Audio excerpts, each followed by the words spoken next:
You've used container hundreds of times, but you know what it actually builds under the hood?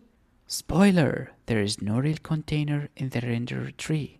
Let's open it up. Hey Flutter devs, in Flutter, container is a convenience widget. It doesn't have its own render object. Instead, it combines several other widgets into one easy wrapper. Depending on what you pass in, Flutter dynamically builds a widget tree behind the scenes. Here is the simplified version of what a Flutter's container might build. That's right, container builds the entire mini widget tree. Which widgets it builds depends on what properties you use.